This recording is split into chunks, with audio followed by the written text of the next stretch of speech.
Hello India, आप देख रहे हैं न्यूज इंडिया। मैं हूं आपके साथ रवीश। नमस्कार, आपके साथ मैं हूं चारुल शर्मा। शुरुआत एक बड़ी खबर के साथ करते हैं। बजट सत्र के दूसरे चरण का आज आगाज होने वाला है। बड़ी खबर आपको बता दें, सत्र के दूसरे हिस्से में कुल 17 बैठकें होंगी। तो बजट सत्र के दूसरे चरण का आज आगाज हो रहा है और दूसरे हिस्से में कुल 17 बैठकें होंगी। वित्त विधेयक पारित कराना सरकार की प्राथमिकता रहेगी और साथ ही साथ ये बजट का दूसरा सत्र हंगामेदार हो सकता है। केंद्रीय एजेंसियों के कथित दुरुपयोग का जो मामला है, उसमें सरकार को घेरने की तैयारी में है विपक्ष। 13 मार्च से 6 अप्रैल तक बजट सत्र का दूसरा चरण जो है वो चलने वाला है, जिसमें कहा जा रहा है कि 17 बैठकें होंगी। दरअसल संसद के बजट सत्र के दूसरे सेशन की शुरुआत आज से होने वाली है और इस दौरान प्रधानमंत्री नरेंद्र मोदी की अगुवाई वाली केंद्र सरकार की प्राथमिकता वित्त विधेयक पारित कराने की होगी। वहीं विपक्षी दल केंद्रीय एजेंसियों के कथित दुरुपयोग और अडानी ग्रुप से जुड़े मुद्दे पर केंद्र सरकार को घेरेंगे। विपक्षी दलों द्वारा सत्र के दौरान केंद्रीय एजेंसियों के कथित दुरुपयोग, अडानी विवाद, चीन के साथ सीमा गतिरोध, महंगाई, बेरोजगारी जैसे मुद्दे उठाए जा सकते हैं। तो जो बजट सत्र था उसका दूसरे चरण की हम बात कर रहे हैं। दूसरा चरण जो है वो आज से शुरू होने वाला है। इसमें सरकार की प्राथमिकता वित्त विधेयक को पारित कराना है, लेकिन विपक्ष भी तैयार है सरकार को घेरने के लिए। बिल्कुल, सत्र में देखिए 17 बैठकें होंगी। 6 अप्रैल तक बजट सत्र का दूसरा चरण जो है वो चलने वाला है। 13 फरवरी तक चला था बजट सत्र का पहला चरण और कुल 10 बैठकें उस दौरान आयोजित की गई थी। पहले चरण में राष्ट्रपति के संबोधन पर धन्यवाद ज्ञापन भी हुआ था। केंद्रीय बजट 2023-24 पर सदन में खूब चर्चा हुई थी।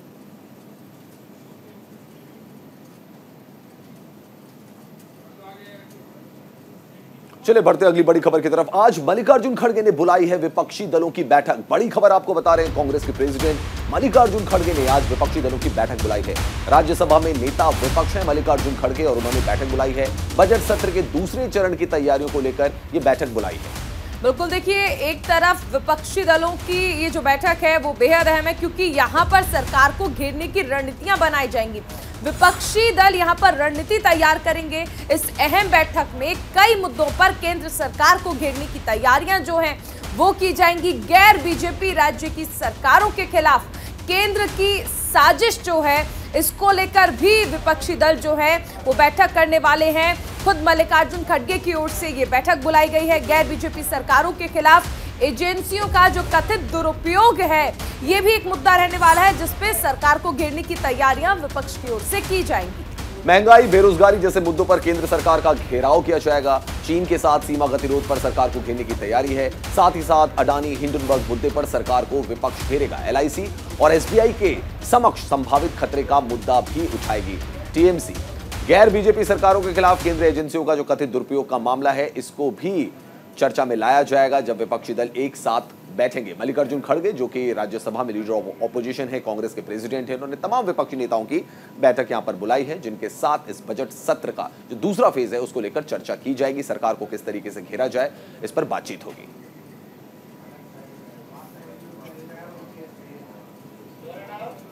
तो चलिए ग्राफिक्स के जरिए आपको समझाने की कोशिश करते हैं कि किस तरीके से आज मल्लिकार्जुन खड़गे ने बैठक बुलाई है। महंगाई, बेरोजगारी जैसे मुद्दों पर केंद्र सरकार को घेरा जाएगा, इसको लेकर ये बैठक बुलाई गई। बिल्कुल, चीन के साथ भी जो सीमा गतिरोध है, इस पर सरकार को घेरने की तैयारियां विपक्ष की ओर से की जा रही हैं। अडानी और हिंडनबर्ग के मुद्दे पर भी सरकार को घेरने की तैयारियां विपक्ष की ओर से की जा रही हैं। एलआईसी और एसबीआई का जो मुद्दा है उसको लेकर भी यहां पर सवाल उठाए जा सकते हैं और साथ ही साथ चर्चा की जा सकती है कि एलआईसी और एसबीआई जिनके पैसे लगे हैं अडानी ग्रुप में, उनको कोई नुकसान तो नहीं होने वाला। चलिए इस बीच एक बड़ी खबर आपको बता दें, ज्ञानवापी मामले पर आज आ सकता है अहम फैसला। ज्ञानवापी परिसर से संबंधित सभी ट्रांसफर एप्लीकेशन पर आज फैसला आ सकता है। ज्ञानवापी मामले में हिंदू पक्ष के अधिवक्ता की दलील है, एक ही मामले को लेकर कई कोर्ट में चल रही है। जैसा कि आप जानते हैं कि कई अलग अलग कोर्ट में, डिस्ट्रिक्ट कोर्ट से लेकर हाई कोर्ट से लेकर सुप्रीम कोर्ट से लेकर ज्ञानवापी मामले की सुनवाई चल रही है। मामला यही है कि सब सुनवाई जो है वो एक ही कोर्ट में होनी चाहिए। तो सभी मामलों को क्लब करने के लिए कोर्ट में प्रार्थना पत्र दिया गया है। प्रार्थना पत्र पर आज जिला जज की कोर्ट में सुनवाई होगी। वाराणसी जिला जज की अदालत सुना सकती है इस पर अहम फैसला। मस्जिद परिसर का कब्जा आदि विश्वेश्वर को सौंपने का मामला है ये। लेकिन फिलहाल देखिए सबसे अहम सुनवाई इसलिए भी है क्योंकि अलग अलग कोर्ट में जो सुनवाई चल रही है वो एक कोर्ट में हो, इसको लेकर आज सुनवाई होनी है। तो ज्ञानवापी मामले पर आज आ सकता है अहम फैसला। ज्ञानवापी मामले पर आज ये जो अहम फैसला आ सकता है, इसमें सबसे बड़ा डिसीजन जिसका इंतजार किया जा रहा है वो यही है कि अलग अलग केसेस जो अलग अलग कोर्ट में चल रहे हैं, क्या उनको एक कोर्ट में क्लब किया जाएगा। और यही जो है दलीलें दी जा रही हैं, दोनों पक्ष भी यही चाहते हैं कि एक ही जगह इसको क्लब किया जाए ताकि एक ही कोर्ट में सुनवाई हो। सारे मामलों की, जितने भी मामले हैं ज्ञानवापी से जुड़े हुए, उनकी सुनवाई जो है वो एक ही कोर्ट में हो। और अभी एक बड़ी खबर आपको बता दें, दिल्ली से आ रही है। दिल्ली के ताल कटोरा स्टेडियम में आज से 3 दिवसीय योग महोत्सव की शुरुआत हो रही है। बड़ी खबर, दिल्ली के ताल कटोरा स्टेडियम में आज से 3 दिवसीय योग महोत्सव की शुरुआत हो रही है। अंतर्राष्ट्रीय योग दिवस 21 जून से 100 दिन पहले जो है उसकी शुरुआत हो रही है। अंतर्राष्ट्रीय योग दिवस के लिए 100 दिनों का काउंटडाउन शुरू हो चुका है। 3 दिवसीय योग महोत्सव में लोगों को जागरूक किया जाएगा। दिल्ली एनसीआर में 100 स्थानों पर होंगे सामूहिक योग और उसके लाभ के बारे में लोगों को बताया जाएगा। जैसे कि आप जानते हैं कि इंटरनेशनल योग डे में सिर्फ 100 डेज रह गए हैं और ऐसे में काउंटडाउन शुरू हो चुका है। योग को एक जन आंदोलन बनाने की सरकार की कोशिश रही है। लगातार सरकार ने योग पर जोर दिया है। केंद्रीय आयुष मंत्रालय करा रहा है योग महोत्सव का आयोजन। तो बड़ी खबर आपको हम बता रहे हैं, केंद्रीय आयुष मंत्रालय इस योग महोत्सव का आयोजन करा रहा है। 100 दिन रह गए हैं अब अंतर्राष्ट्रीय योग दिवस के लिए। दिल्ली के ताल कटोरा स्टेडियम में देखिए इसकी शुरुआत हो रही है।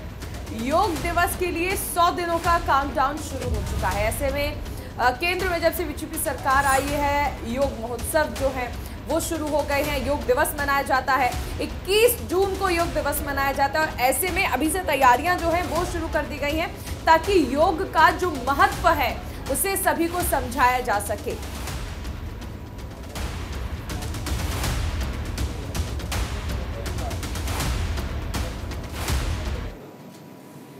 चलिए बढ़ते अगली बड़ी खबर की तरफ। समलैंगिक विवाह पर सुप्रीम कोर्ट में आज अहम सुनवाई है। जी हां, समलैंगिक विवाह पर सुप्रीम कोर्ट में आज अहम सुनवाई है। समलैंगिक विवाह को कानूनी वैधता प्रदान करने का पूरा मामला है। चीफ जस्टिस डीवाई चंद्रचूड़ की पीठ के समक्ष ये याचिका रखी जाएगी। सुप्रीम कोर्ट ने सभी याचिकाओं को अपने पास स्थानांतरित करा लिया है। दिल्ली हाईकोर्ट और अन्य हाईकोर्ट में दायर थी इसमें तमाम याचिकाएं। लंबित सभी याचिकाओं की सुप्रीम कोर्ट खुद सुनवाई करेगा। दरअसल केंद्र से 15 फरवरी तक इस मुद्दे पर सुप्रीम कोर्ट ने जवाब मांगे थे। 2018 में सुप्रीम कोर्ट ने समलैंगिक संबंधों को अपराध की श्रेणी से बाहर कर दिया था। फैसला सुनाने वाली संविधान पीठ का हिस्सा थे जस्टिस चंद्रचूड़। तो जैसा कि 2018 के अगर हम जजमेंट की बात करें, उसमें जजमेंट आया था कि ये एक क्रिमिनल ऑफेंस नहीं है। ये सुप्रीम कोर्ट ने रूलिंग उस वक्त दी थी कि अगर समलैंगिक संबंध बनते हैं तो उसको क्रिमिनल नहीं माना जाएगा, क्राइम नहीं माना जाएगा। ये एक बड़ा फैसला उस वक्त आया था 2018 में। और अब इंतजार हो रहा है समलैंगिक विवाह को लेकर सुप्रीम कोर्ट क्या जजमेंट देगा। सुनवाई फिलहाल इसकी होगी। चलिए इस बीच एक बड़ी खबर आपको बता दें, जयपुर से आ रही है। जयपुर में आज आम आदमी पार्टी तिरंगा यात्रा निकालने वाली है। बड़ी खबर राजस्थान के जयपुर से, जहां पर आम आदमी पार्टी आज तिरंगा यात्रा निकालेगी। राजस्थान विधानसभा चुनाव को लेकर जयपुर में तिरंगा यात्रा है। तिरंगा यात्रा दोपहर 2 बजे जयपुर के बापू बाजार से शुरू होगी। तिरंगा यात्रा की शुरुआत बापू बाजार के सांगानेरी गेट से होगी। आम आदमी पार्टी के संयोजक अरविंद केजरीवाल इस यात्रा में शामिल होंगे। साथ ही पंजाब के सीएम भगवंत मान भी तिरंगा यात्रा में शामिल होंगे। तो सबसे अहम चीज यह है कि देखिए राजस्थान में भी इस साल विधानसभा चुनाव होने हैं और उससे पहले आम आदमी पार्टी अपनी जमीन को मजबूत करने के लिए जयपुर में तिरंगा यात्रा निकालने वाली है। केजरीवाल और भगवंत मान चुनावी जनसभा को भी संबोधित करेंगे। तो तिरंगा यात्रा निकाल रही है आम आदमी पार्टी। राजस्थान में भी चुनाव है इस साल और उसको लेकर आम आदमी पार्टी ने भी अपनी कमर कस ली है। हम देख रहे हैं आम आदमी पार्टी के संयोजक अरविंद केजरीवाल अलग अलग राज्यों का दौरा कर रहे हैं जहां इस साल चुनाव होने हैं। और ऐसे में हम आपको बता दें कि तिरंगा यात्रा अरविंद केजरीवाल, भगवंत मान दोनों निकालने वाले हैं। राजस्थान में जयपुर में ये तिरंगा यात्रा निकाली जाएगी और ये भी बताया जा रहा है कि जनसभा को संबोधित करेंगे अरविंद केजरीवाल, भगवंत मान जो कि पंजाब के चीफ मिनिस्टर हैं। तो आम आदमी पार्टी के दो बड़े नेता एक ही मंच पर साथ होंगे और साथ ही साथ तिरंगा यात्रा भी निकाली जाएगी और जनसभा को भी संबोधित किया जाएगा। और अब बात करते हैं गोरखपुर की। गोरखपुर को आज मिलेगी बड़ी सौगात। सीएम योगी और केंद्रीय मंत्री नितिन गडकरी देंगे सौगात। गोरखपुर के विकास पथ की रखेंगे आधारशिला। तो बड़ी खबर आपको बता रहे हैं, गोरखपुर को आज कई बड़ी सौगात मिलने वाली है। सीएम योगी आदित्यनाथ और केंद्रीय मंत्री नितिन गडकरी ये सौगात जो है उत्तर प्रदेश की जनता को देने वाले हैं। विकास पथ की आज आधारशिला रखेंगे। आज 4 4 लेन परियोजनाओं का शिलान्यास भी किया जाएगा। दोपहर 12:30 बजे भूमि पूजन कर ये शिलान्यास किया जाएगा। दिग्विजयनाथ पार्क में समारोह का आयोजन किया गया है। 800 करोड़ रुपए की परियोजनाओं का शिलान्यास आज किया जाएगा। जंगल कौड़िया सोनाली 4 लेन का भूमि पूजन आज किया जाएगा। बुंदेलखंड क्षेत्र को 4 लेन हाईवे की सौगात दी जाएगी। जंगल कौड़िया जगदीशपुर रोड का भी भूमि पूजन आज किया जाएगा। महाराजगंज निचलौल ठूठीबारी रोड पर शिलान्यास किया जाएगा। राम जानकी मार्ग का भी आज करेंगे शिलान्यास। तो जैसा कि आप जानते हैं कि कुछ दिनों पहले ही योगी आदित्यनाथ ने बात कही थी कि केंद्रीय मंत्री नितिन गडकरी के साथ उनकी बातचीत हुई थी और केंद्रीय मंत्री नितिन गडकरी ने उनको भरोसा दिलाया था कि जहां भी जरूरत होगी वहां पर निर्माण कराया जाएगा हाईवेज का। और साथ ही साथ उन्होंने ये भी कहा था कि अगर योगी आदित्यनाथ उनको जमीन दिलवा देते हैं तो हाईवे का निर्माण करने में कोई दिक्कत नहीं है। हाल ही में विधानसभा के सत्र में भी अखिलेश यादव ने सवाल उठाया था योगी आदित्यनाथ पर कि आप बताएं आपने कितनी सड़कों का निर्माण कराया, कितने हाईवे का आपके कार्यकाल में निर्माण हुआ है। तो ये हम बता दें आपको कि आज 4 4 लेन का जो है वो शिलान्यास किया जाएगा। यहाँ पर भूमि पूजन किया जाएगा, परियोजनाओं का शिलान्यास होगा और दोपहर 12:30 बजे भूमि पूजन और शिलान्यास होगा। और एक बड़ी खबर आपको बता दें, दिल्ली आबकारी नीति 2021-22 मनी लॉन्ड्रिंग मामले से जुड़ी ये बड़ी खबर है, जहां पर आरोपी अरुण पिल्लई मामले में आज अहम सुनवाई होनी है। दिल्ली स्थित ईडी स्पेशल कोर्ट के न्यायाधीश सुनवाई करेंगे। ईडी पर पिल्लई ने बयानों को गलत तरह से पेश करने का आरोप लगाया है। ईडी ने 2022 में कागजों पर हस्ताक्षर करने के लिए मजबूर किया। कोर्ट ने ईडी को 13 मार्च तक जवाब दाखिल करने के निर्देश दिए हैं। तो बड़ी खबर हम आपको बता रहे हैं, आरोपी अरुण पिल्लई मामले में आज अहम सुनवाई होने वाली है। ईडी ने 2022 के कागजातों पर हस्ताक्षर करने के लिए मजबूर किया था, ये कहना था अरुण पिल्लई का। कोर्ट ने ईडी को 13 मार्च तक जवाब दाखिल करने के निर्देश दिए। दिल्ली शराब नीति मनी लॉन्ड्रिंग मामले से जुड़ी है ये अहम खबर, जिसमें ईडी स्पेशल कोर्ट के न्यायाधीश आज सुनवाई करने वाले हैं। आरोपी अरुण पिल्लई के मामले में आज अहम सुनवाई होनी है। दिल्ली स्थित ईडी स्पेशल कोर्ट में ये अहम सुनवाई की जाएगी। ईडी पर पिल्लई के बयानों को गलत तरीके से पेश करने का आरोप लगाया गया है। ईडी ने दरअसल 2022 में कागजों पर हस्ताक्षर करने के लिए मजबूर किया, ये कहा गया है अरुण पिल्लई की ओर से। अब इस मामले में कोर्ट ने जवाब मांगा था, जो ईडी अपना जवाब देगी और इस मामले में आज ये अहम सुनवाई होनी है। चलिए बड़ी खबर हम आपको बता रहे हैं, आरोपी अरुण पिल्लई मामले में आज अहम सुनवाई होनी है। चलिए बढ़ते हैं आगे, बात करते हैं उत्तराखंड की। उत्तराखंड विधानसभा का बजट सत्र आज से शुरू हो रहा है। बड़ी खबर आपको बता दें, उत्तराखंड विधानसभा का बजट सत्र आज से शुरू हो रहा है। चमोली में ग्रीष्मकालीन राजधानी गैरसैंण में बजट सत्र की शुरुआत होगी। भराड़ीसैंण विधानसभा भवन में बजट सत्र की शुरुआत होगी। बिल्कुल, और सत्र के हंगामेदार होने की पूरी आशंकाएं हैं। विधानसभा का बजट सत्र और सत्र के दौरान जनता से जुड़े मुद्दों को उठाने की तमाम कोशिशें सरकार की ओर से की जा रही है, लेकिन विपक्ष के पास तमाम मुद्दे हैं जिनको लेकर वो हंगामा कर सकते हैं। बेरोजगारी के मुद्दे को लेकर यहां पर हंगामा किया जा सकता है और इसके साथ ही जो बेरोजगारों ने प्रदर्शन किया था और उसमें जिस तरह से लाठीचार्ज हुआ, इस मुद्दे को लेकर भी, जोशीमठ भू धसाव के मामले पर भी विपक्ष हंगामा कर सकता है। अवर अभियंता भर्ती परीक्षा रद्द करने का भी एक मुद्दा है जिसको लेकर हंगामा किया जा सकता है। तो कथित गड़बड़ियों के चलते भर्ती परीक्षा को रद्द कर दिया गया था। जेई की परीक्षा को हम बात करें, जूनियर इंजीनियर की परीक्षा को बात करें, कई ऐसे मुद्दे हैं जिस पर विपक्ष जो है सरकार को घेरने की कोशिश करेगा। तस्वीरें हम आपको दिखा रहे हैं, भराड़ीसैंण विधानसभा की ये तस्वीरें हैं जहां पे कि बजट सत्र का आयोजन किया जा रहा है। और कल भी हमने देखा था कि वहां पर रितु खंडूरी जो कि स्पीकर हैं वो भी वहां पहुंची थी, उन्होंने जायजा लिया था। वहां पे राज्यपाल पहुंचे थे, राज्यपाल ने भी तैयारियों का जायजा लिया था। बजट सत्र का आयोजन हो रहा है। साथ ही साथ विपक्ष कई मुद्दे उठा सकता है, जैसे कि जोशीमठ में भू धसाव का जो मामला था, सरकार क्यों नहीं उसके लिए चौकन्नी थी, पेपर लीक का मामला है, और साथ ही साथ बेरोजगारों पर जो लाठीचार्ज हुआ था उसको लेकर भी विपक्ष जो है सरकार का वहां घेराव कर सकता है। तो बड़ी खबर आपको बता रहे हैं। इसी के साथ देखिए, अंकिता भंडारी हत्याकांड भी एक ऐसा मामला है जिसको लेकर विपक्ष ने समूचे उत्तराखंड की कानून व्यवस्था पर सवाल उठाए थे। बेरोजगारों पर लाठीचार्ज एक मुद्दा है। जिस तरह से सरकार की ओर से कहा जा रहा है कि जोशीमठ में जो भू धसाव हो रहा है इसमें एक नया जोशीमठ बनाया जाएगा, लेकिन कई सारे लोगों को वहां पर आपत्तियां हैं। इसको लेकर भी विपक्ष की ओर से हंगामा किया जा सकता है।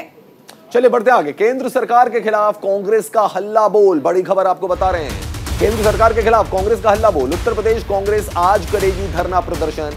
देश में महंगाई के खिलाफ कांग्रेस का यह हल्ला बोल। देश में बेरोजगारी के खिलाफ भी कांग्रेस प्रदर्शन करने वाली है। आज राजभवन कूच की तैयारी में रहेगी यूपी कांग्रेस। यूपी कांग्रेस के अध्यक्ष और पूर्व सांसद ब्रिजलाल खाबरी बोले कि उत्तर प्रदेश में अन्याय और अत्याचार का जो ग्राफ है वो बढ़ता जा रहा है और इसी के तहत यूपी कांग्रेस प्रदर्शन करने वाली है। जी हाँ, विश्वविद्यालयों में बैठे कुलपति भ्रष्टाचार कर रहे हैं, ये भी उनका कहना है। किसानों को उनकी फसल का उचित मूल्य नहीं मिल रहा है। तो तमाम मुद्दे हैं जिसको लेकर यूपी कांग्रेस जो है वो आज हल्ला बोलने वाली है। तमाम बयान आ रहे हैं यूपी कांग्रेस की तरफ से, जहां पे वो कह रहे हैं कि भ्रष्टाचार बढ़ता जा रहा है, किसानों। बात अब बिहार की करते हैं। बिहार के नालंदा में पूर्व केंद्रीय मंत्री आरसीपी सिंह ने एक निजी कार्यक्रम में शिरकत की। इस दौरान डिप्टी सीएम तेजस्वी यादव पर ईडी की कार्रवाई को लेकर आरसीपी सिंह ने कहा कि तेजस्वी यादव के विरुद्ध कार्रवाई चल रही है। ऐसे में मुख्यमंत्री नीतीश कुमार को तेजस्वी यादव को इस्तीफे के लिए बोलना चाहिए।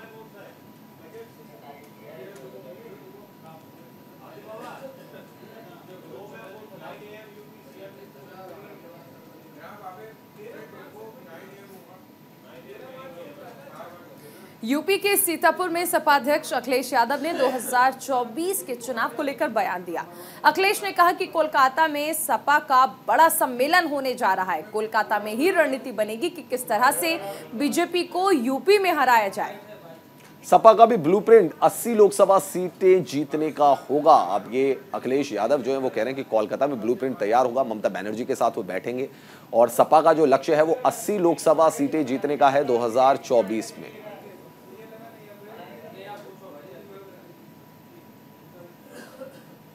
आज़ादी पार्टी का कार्यक्रम कलकत्ता में है। हमारी पार्टी के सभी नेता बैठेंगे और अपनी राय देंगे किस तरीके से उत्तर प्रदेश में भारतीय जनता पार्टी का मुकाबला किया जाए। अगर भारतीय जनता पार्टी का ब्लूप्रिंट है 80 लोकसभा जीतने का, तो समाजवादियों का भी ब्लूप्रिंट ये होगा कि 80 लोकसभा कैसे हराएंगे।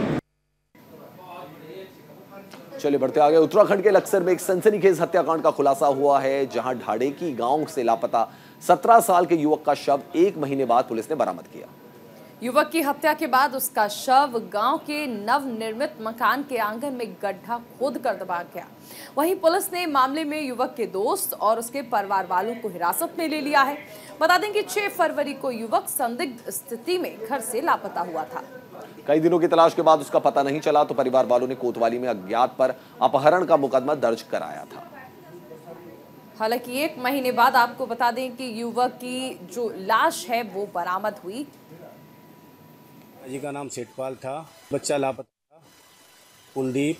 पिताजी का नाम सेठपाल था और ऐसे 1 सवा महीने के करीब आज होगा था और पुलिस ने 2 लड़कों को उठाया गांव के और उन्होंने आज इसका खुलासा करा। और राहुल सनोमधन के घेर से उस लड़के की लाश निकली है। परिवार का ही लड़के हैं वो। और एक कुलवीर नाम के एक युवक गुमशुदगी पिछले माह में दर्ज कर ली थी, तो इसी की तलाश कुछ दिन चल रही थी। तो जो कुछ हमारे साक्ष्य मिले थे उसमें पूछताछ भी की गई कई लोगों से। तो आज जो है पूछताछ के क्रम में ये बताया गया कि उसे मारकर उसकी डेड बॉडी जो है इस घेर में दबा दी गई। तो उसकी सूचना पर पुलिस पूरे अपने पीएसी के साथ गाँव में आई है और डेड बॉडी बरामद करके पहुंची दी गई। तो उत्तराखंड की सनसनीखेज घटना थी जिसमें युवक का शव 1 महीने बाद मिला है। और इसी के साथ इस बुलेटिन फिलहाल इतना ही। आप बने रहिए न्यूज़ इंडिया के साथ।